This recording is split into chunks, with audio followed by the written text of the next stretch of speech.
El libro de Jonás es una historia subversiva acerca de un profeta rebelde que odia a Dios por amar a sus enemigos. Jonás es único entre los profetas del Antiguo Testamento porque estos son usualmente una colección de las palabras de Dios habladas a través del profeta. Pero este libro en realidad no se enfoca en las palabras del profeta. Más bien, es una historia acerca de un profeta realmente malo y desagradable. Jonás aparece solo en otra ocasión en el Antiguo Testamento, durante el reinado de Jeroboam II, uno de los peores reyes de Israel.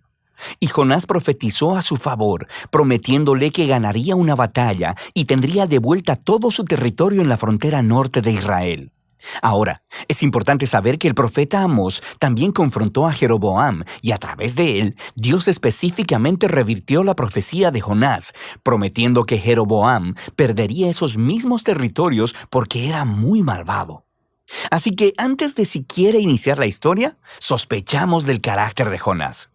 El libro de Jonás tiene un diseño hermoso, con toda su simetría y emparejamiento literario.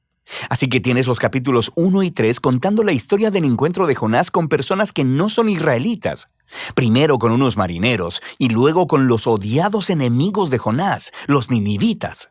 Y cada parte ofrece un contraste cómico entre el egoísmo de Jonás y la humildad y arrepentimiento de los paganos. Los capítulos 2 y 4 contienen las oraciones de Jonás. Una es una oración de arrepentimiento o algo así, y la otra es una oración en la que Jonás reprocha a Dios por ser demasiado bueno. Este cuidadoso diseño del libro es acompañado por un estilo narrativo realmente único. La historia está llena de personajes estereotipados que irónicamente hacen exactamente lo contrario de lo que piensas que harán. Tienes al profeta, el hombre de Dios, que se revela y odia a su propio Dios. Tienes a los marineros, que se supone son muy inmorales, pero en realidad tienen corazones blandos y arrepentidos y se vuelven a Dios en humildad. Tienes al rey del imperio más poderoso y sanguinario del planeta, y él se humilla delante de Dios por un sermón de 5 palabras de Jonás, y hasta las vacas del rey se arrepienten.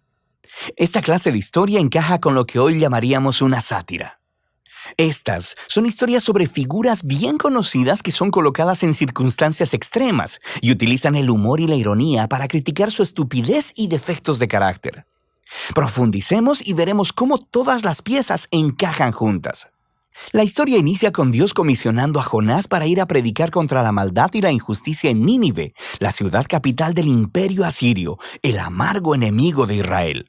Pero en lugar de ir al este, a Nínive, Jonás se va en la dirección opuesta, encontrando un barco que va lo más al oeste que se pueda, a Tarsis. Ahora, la gran pregunta aquí es, ¿por qué? ¿Por qué huye Jonás?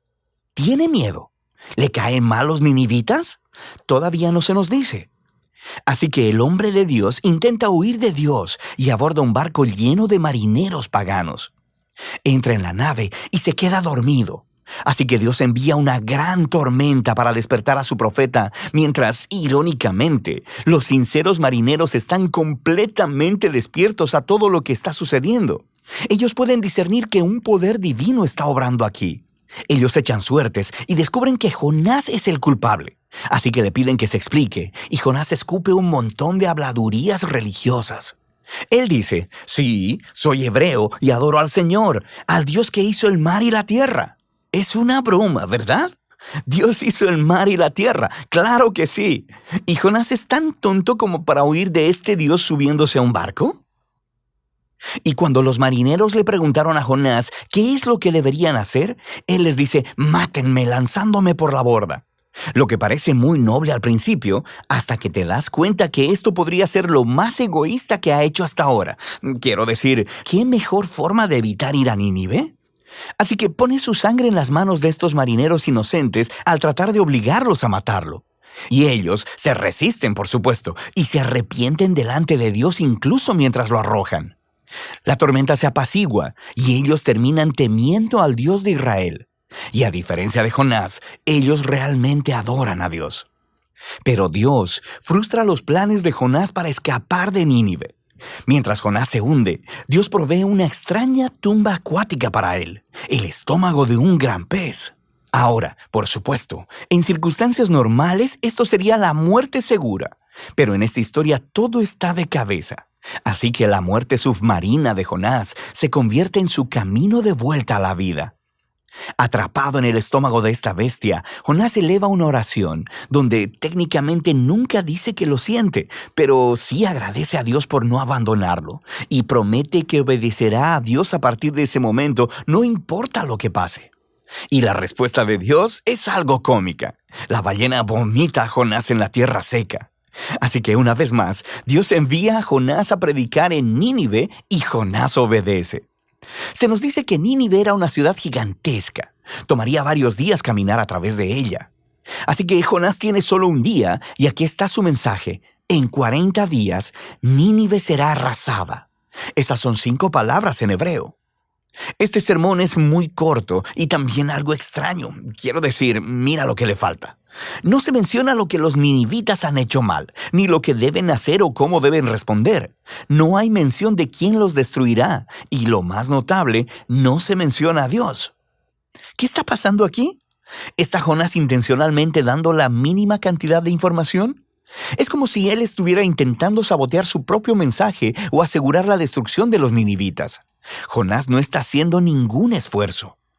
Sean cuales sean sus motivos, el plan no funciona, porque tan pronto predica su sermón de 5 palabras, el rey de Nínive y la ciudad entera, incluyendo a las vacas, se arrepienten en silicio y ceniza.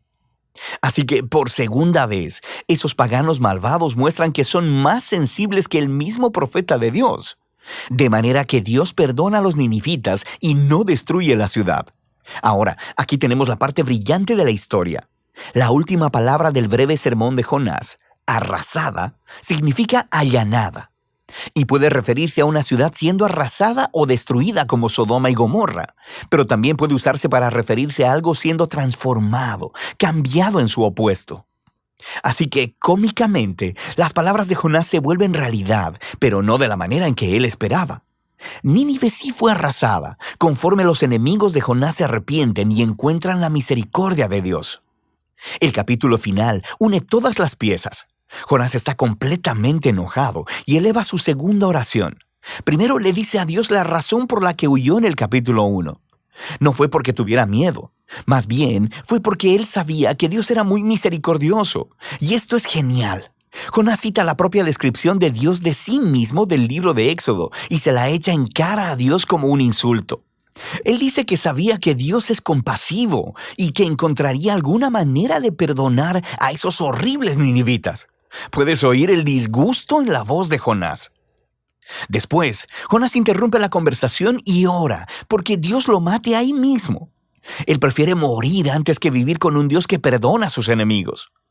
Afortunadamente para Jonás, Dios no accede y simplemente pregunta si el enojo de Jonás es justificado. Jonás ignora la pregunta y se va a las afueras de la ciudad a acampar en una colina cercana para esperar y ver qué sucedería. Ya sabes, puede ser que los ninivitas se arrepientan de haberse arrepentido y acaben rostizados después de todo. Lo que sucede después es muy extraño. Dios provee una planta para darle sombra a Jonás y eso lo pone bastante feliz. Pero luego, Dios envía un pequeño gusano para comerse la planta, así que Jonás pierde su sombra. Y luego, en el calor del sol, Jonás le pide a Dios una vez más que lo mate. Dios una vez más le pregunta a Jonás si su enojo tiene justificación, y Jonás ladra. ¡Claro que sí! ¡Solo déjame morir! Y esas son las últimas palabras de Jonás en la historia. Las últimas palabras de Dios son las que concluyen el libro. Él dice que el incidente con esta planta fue una manera de tratar de hacer entender a Jonás, ¿cierto?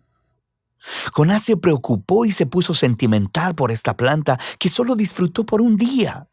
Y Dios le preguntó a Jonás, ¿no son los humanos un poco más valiosos que las plantas?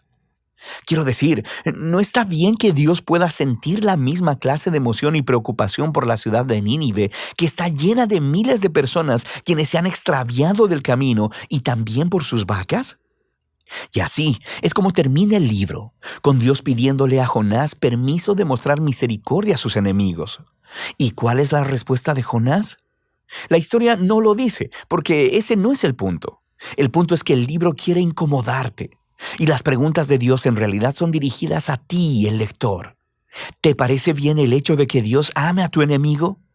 Así que este libro pone un espejo frente al lector.